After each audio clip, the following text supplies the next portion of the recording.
Alright, hey everybody, my name is Pooja and I am a brand new faculty member for the school. I'm super excited because my craft is completely self-taught. This is what you saw. Hey Erin, hi Aditi. So this is what you saw in the promo. This is a wreath that I made using the flowers that I've been practicing. So as I mentioned, I'm self-taught, and when I make these flowers and I keep getting better, there has to be a place to put them. So as of right now, I just put them in, I try to put them in a container like so, but a wreath I found is the very best way for me to capture these and keep them for any length of time. Here's my other wreath, but this has become a box of flowers right now. And if you see, there's a whole bunch, sorry about the shaking, but there's a whole bunch of different kinds of flowers. So I keep practicing. My very favorite flower to make is the peony and also the rose. Today I'm actually going to make a very simple introduction rose, which you could just make with bare minimum supplies, and it's real quick and easy, and it adorns cupcakes and cakes just perfectly well.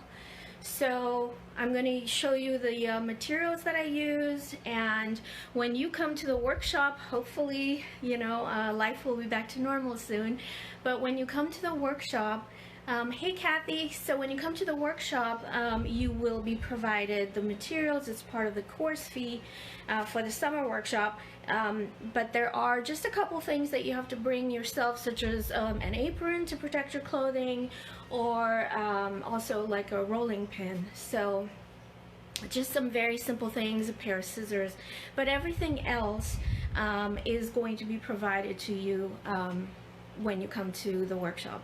So I'm going to switch my phone to the holder so you can see my workspace, and it's going to be like a little bit of a technical thing, so give me one moment.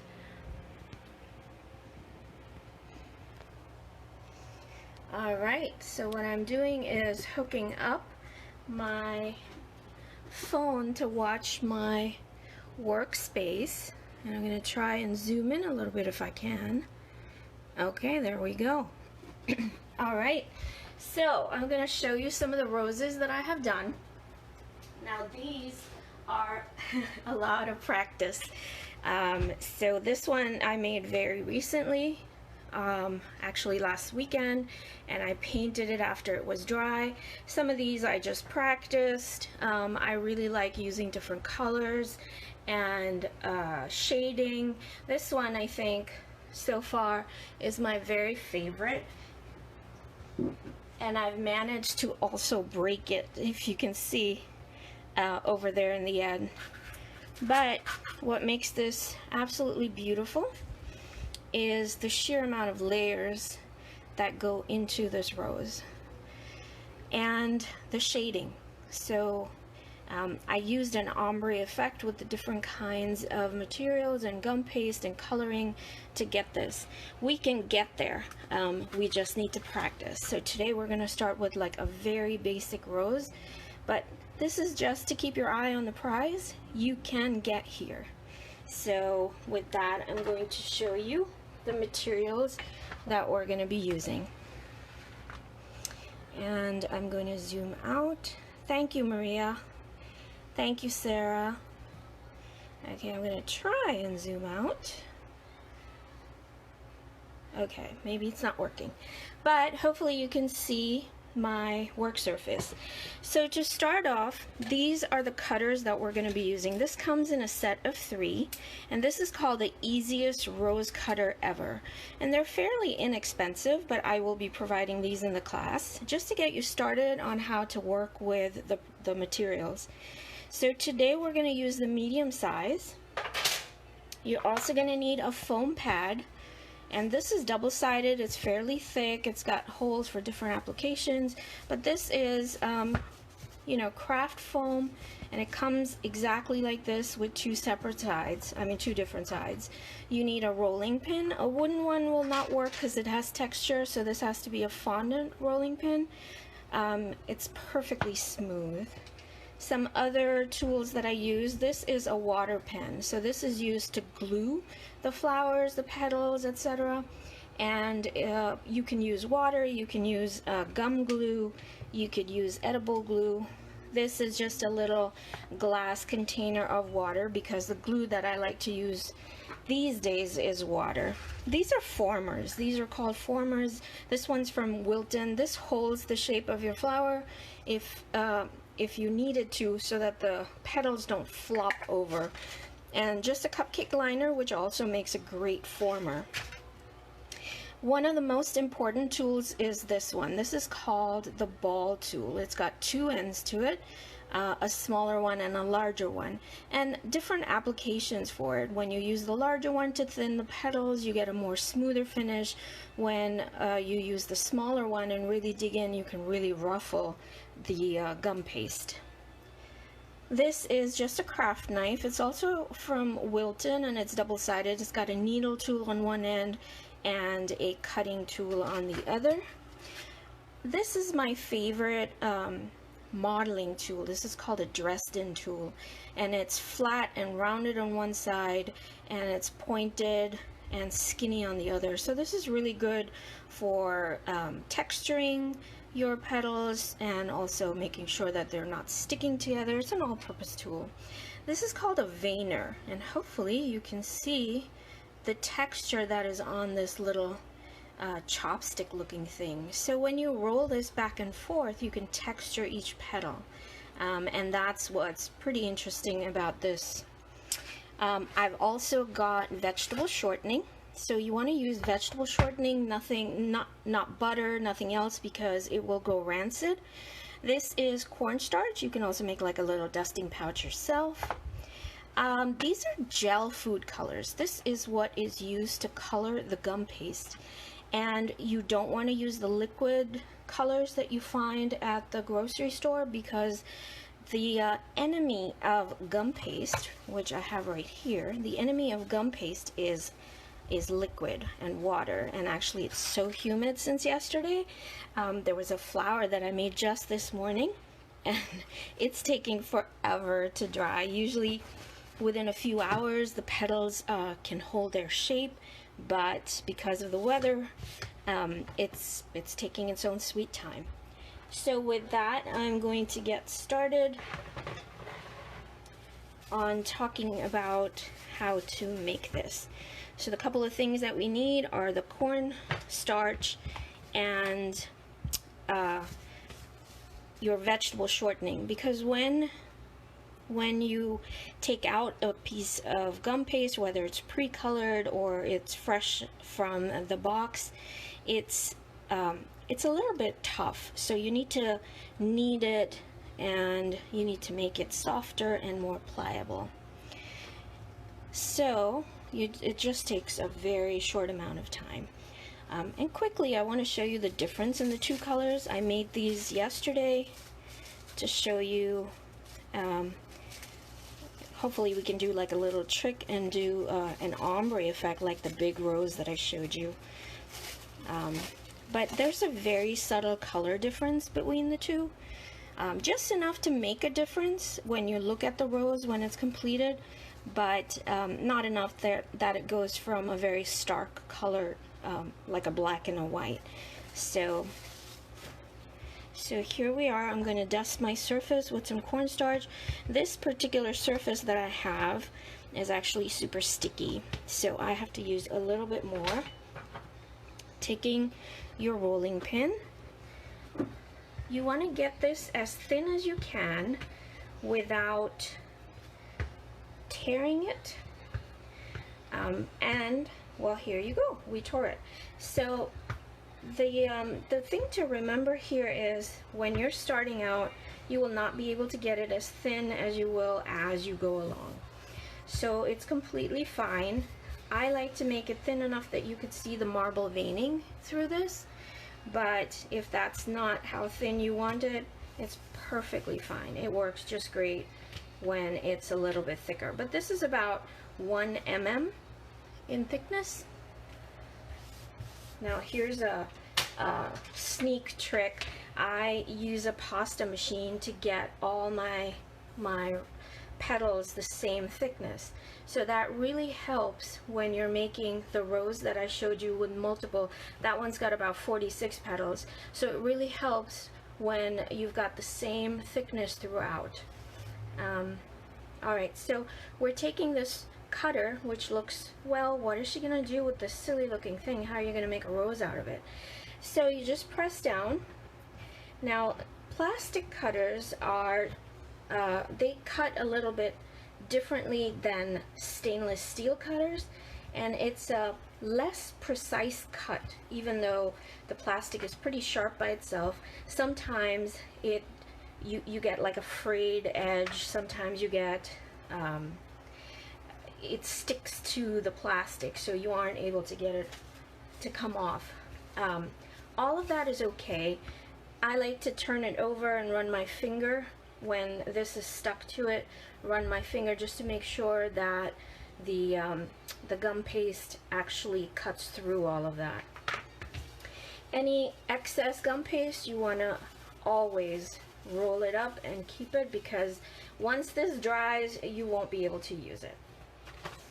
Okay, so now that we have our first set of petals, actually I'm going to put the purple side up so you can see it. I'm going to put it on my foam pad, and I'm going to use the larger side of the ball tool, and making sure that it's got some cornstarch so it doesn't stick.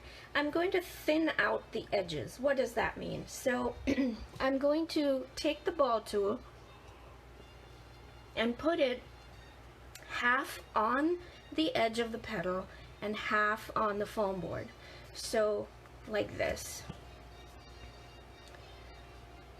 And just going to run it on the edge, and what that does is it thins out the very edge of the petal. So if you can see the difference between a thinned out petal and one that hasn't been touched, which is this one. So it really thins it out, and that's what gives it the more realistic, natural look when you are making the flowers. And also, I'm going to pull this up to the camera once more. You can see that the edges aren't perfectly straight, and that's because of the plastic cutter that I was talking about. For me personally, when they're a little raggedy, when they're a little torn, maybe sometimes I'm making it tears, all of that to me, it just makes it very natural. You could make fantasy flowers, but for me personally, I like to make more realistic looking flowers. So I don't let any little schmutz or anything hanging to bother me. So I thinned out the one side. I'm going to flip it over and thin out the other side. Now again, keep in mind, it's half on the petal, half on the foam board. Okay, once we have that, we are going to fold this in half. So just precisely half, to make sure all these petals are in between the petals that are on the underside. And we're not going to push down too hard, just a little bit on the edge down here. Okay, and now we're going to use our water. So here's my little container of water, and I'm going to use a water pen. You can fill this up with water and sometimes squeeze a drop out. You can use a paintbrush, just about anything. So I just took a little bit of water, wiped off the excess, and you want to put a very thin layer just on the very bottom where you had folded this this petal shape, just right there, and maybe just a little bit on this half moon. And here, ready, this is where the magic happens. So the first fold we're going to do is going to be really tight, because think of the middle of the bud, really, really tight, like so. And then just roll it again, and once more. And now you're going to keep it flat on the surface and pick it up with your fingers, and only holding it from the bottom and keeping it really loose on the top. I'm going to put like a drop of water right here. Keeping it really loose, so you don't want to tighten it. It's going to be really, really loose. You just wrap it around and just keep rolling.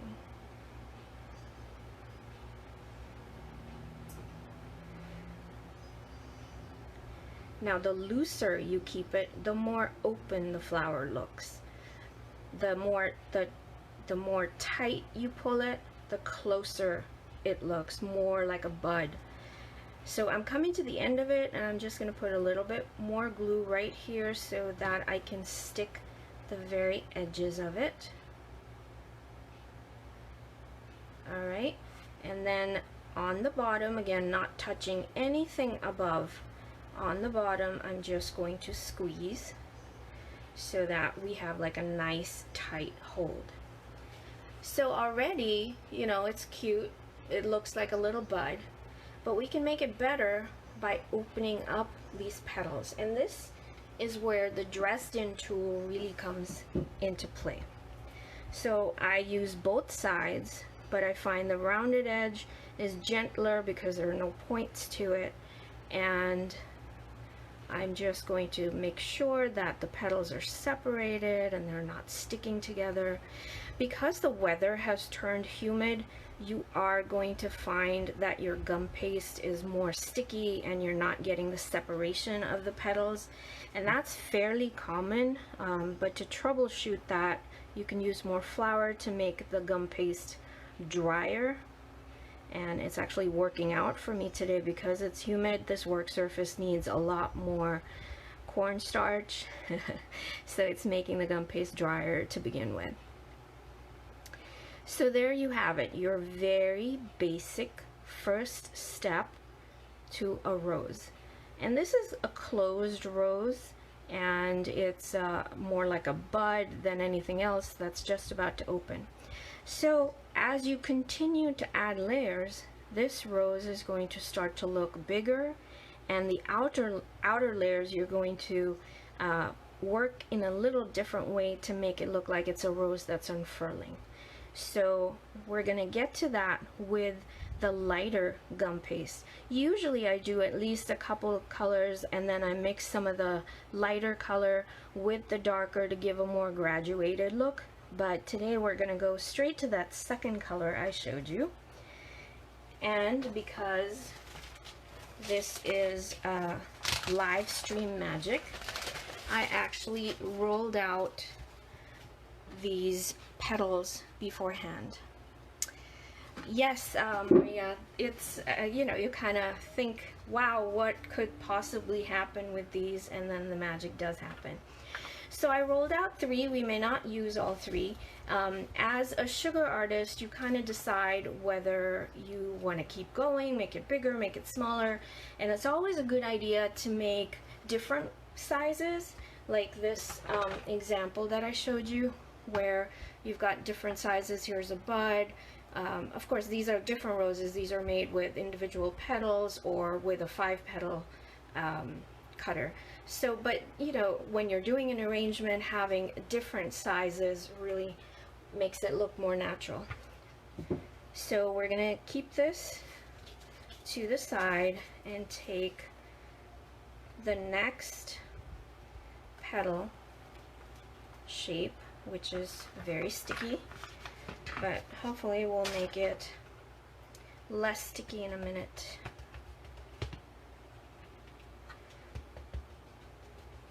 Okay, before I work on that, this blue thing is called a storage board.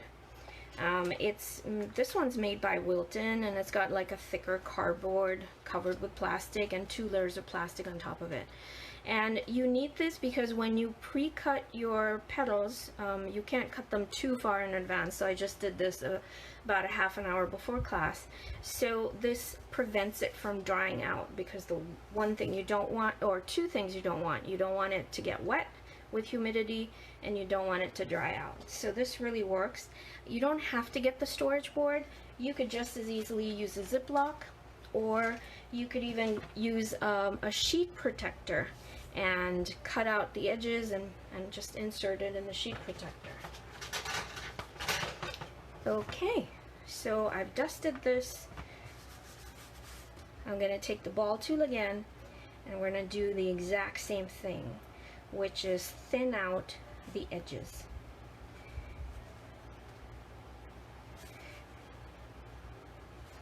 In sugar flowers, the one thing that you will notice is that the steps are repeated. You'll roll it out, you'll cut it, you'll thin it, you'll texture it, you'll flip it over, and then you will glue it. And you would think when you're making a dahlia, which has hundreds of petals, wow, that can get really, really intense, and it does. But I find that I'm able to think about things, just you know, shut out the world for however long I'm making my flower, and it really centers me for whatever else I have to do for the rest of the day. Okay, so since this is our next layer and we're making this rose bigger, what I'm going to do is I'm going to texture this using my veining tool. And the way you texture it, you just run it on the very edge, back and forth, and I'll pull it up to the camera to show you what it looks like up close. So I'm just doing the very edge, and another way to do it, if you find that difficult, is to move the petal to the edge of the board, and then it's at an angle between the board and the surface, and that gives you more of a leverage to vein it. So let's see if the camera can capture some of this, or actually it might when I put when I put it together on, yeah, I'm looking, it doesn't show, but that's all right. You get the idea, and you'll see it once I make it into the rose. This part you want to pay attention to. I veined this edge of it. I'm going to flip it over and vein the other side. The reason you flip it over is when you fold it to glue it, both the same sides show the veining. So it's not on opposite sides, the front of a petal and the back of the petal. You see it all on the one side. So you see it when you are gluing it. There's another little bit of texturizing that I'm going to do. I'm going to start with this side. I'm going to use the smaller end of the ball tool this time and really push down so that I get like a ruffle. It's not too much, it's just a little bit.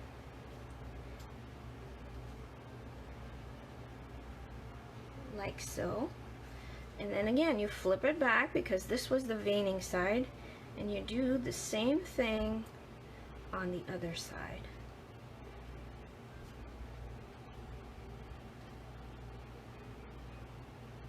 There you go. You'll see like it's torn over here a little bit, and I'm not worried about that. As Bob Ross says, there are no accidents, only happy mistakes. What does he say? Something like that. Happy accidents, no mistakes. There we go. So this time I'm going to put a thin layer of, or a thin line of water down the middle, because we are now getting to the point where the rose is a little bit bigger, and so you want a little bit more support. And again, you press down on the very edge of it, don't touch anything up on top, and one more line of water at the very edge, and we are ready to make this rose bigger. Now you want to start where the previous layer ended. When you look at roses, natural roses, they are for the most part spiral, and they have petals that overlap. So when you're making your rose out of sugar flower paste, which is also called gum paste, and different people call it different things like modeling paste, modeling chocolate, you I'm just trying to see where the glue, yeah, there we go. Um, there we go. Okay, you can see the color difference between the layer that I just put and the previous one. So when you're making a large rose, a spray of roses, an arrangement, this really enhances that natural look to your flowers.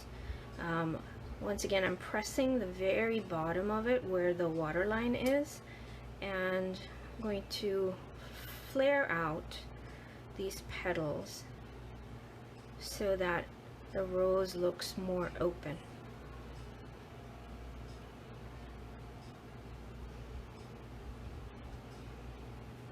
Like so.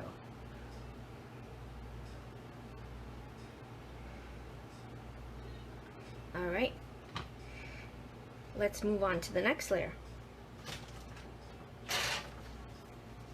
So this is the same color as the layer that we just put on. You can make 3 colors to get more of the ombre look.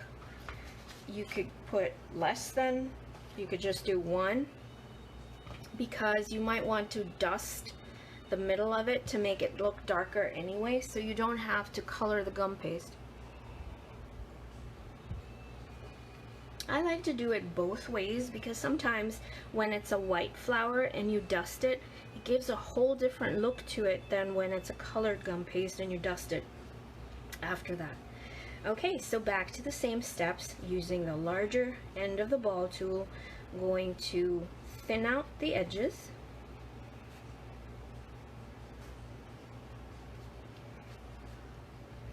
And we're going to do one more step for texturizing these this time. So once we did that, I'm going to go ahead and vein it just like before.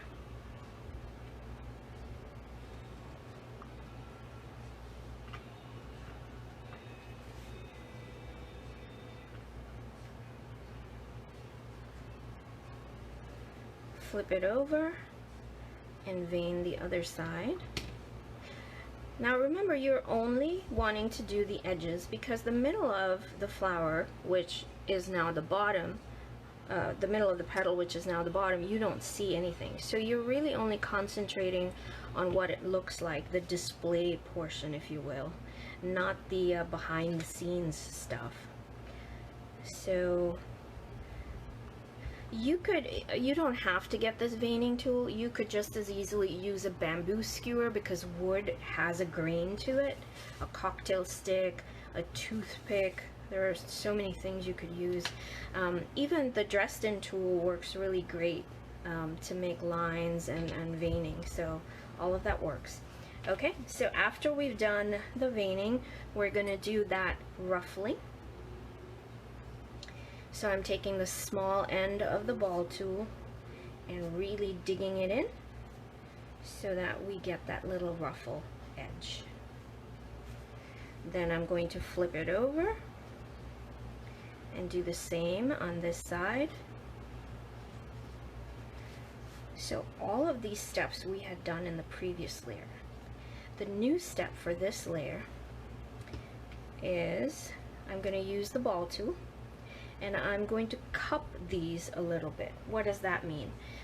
This is pretty flat except for the edges, which are ruffled, but a rose cups, so I'm going to cup these inwards. And how you do that is you take the ball tool, make sure it's not sticky, put it in the middle of the petal and just gently go in a circular motion, and you'll see that it is cupped. So instead of it being flat with just the edges, it is now cupped. So you do that again just at the top of those petals. Not the edges, because then the ruffling disappears, as you can see right here. So I'm going to go back over and do a little more ruffling right there. So the middle, but not the bottom of the petal. And then remember to flip it over and then do the other side. Once again, the reason we flip it over is when you fold it, all the veining is on one side, all the cupping is on one side, so you don't have petals back to back that look like this. You have them both like so. So I'm just cupping these, and now we're gonna do the sticking part. Thin line of water down the middle, fold it over. So now you can really see that the ruffling is on one end, on the same sides, the cupping is on the same side, the veining is on the same side. And actually you may not be able to see it because of the camera, but I love to do these in person because you can really tell versus a studio setup. So I'm like in my kitchen, and I wasn't anticipating setting it up as a studio, but I absolutely love it. I'm thinking of getting more equipment, more lighting, just to make, you know, make it a little bit more snazzy, but I'm ready for you guys for online classes whenever. Okay, so same thing, we folded it over and we put another thin line and going to start again where the previous layer ended,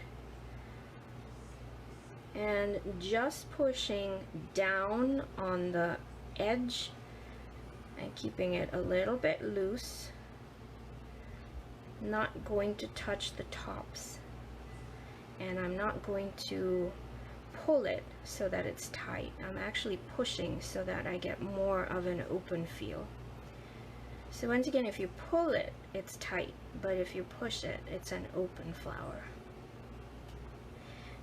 So this is one of the ways to make either a bud or a flower that is just about to blossom, or one that's in full bloom, or one that's on its last legs. Here's a petal that's flopping over, so I'm just going to put a little bit of water to hold it, and once more going to push the very bottom of it.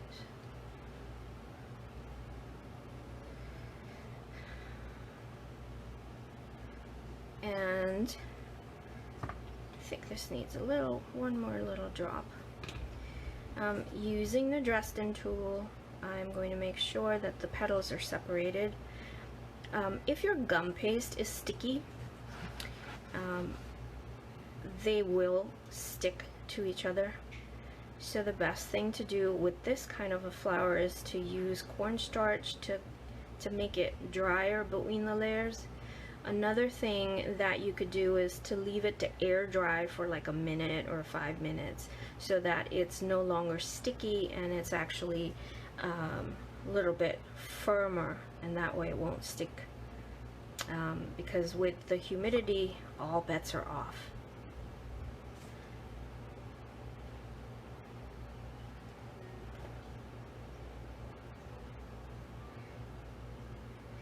So all I'm doing right now, I like to fuss with my petals. All I'm doing right now is I'm just turning the edges down, because you know, when roses, when they open, the petals start to droop because they are only then supported by the very ends or the lower tips of the petals, so they start to droop and fold over.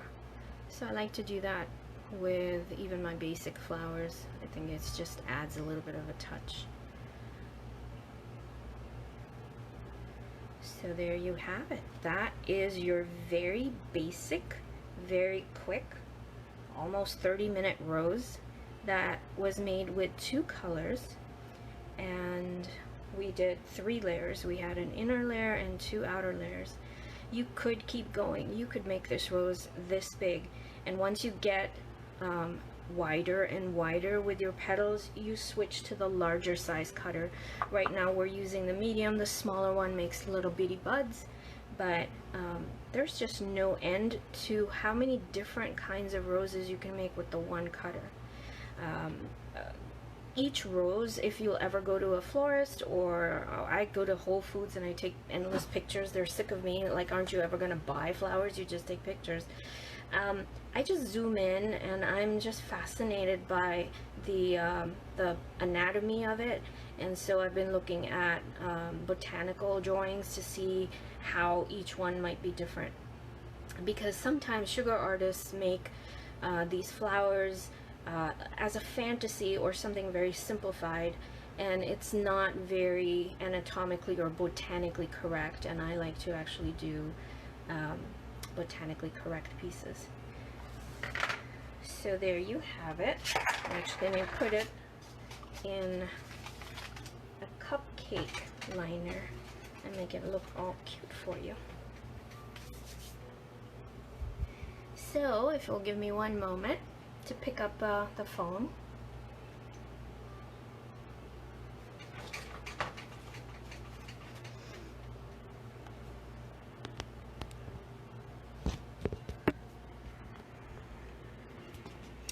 And zoom in so you can really see this.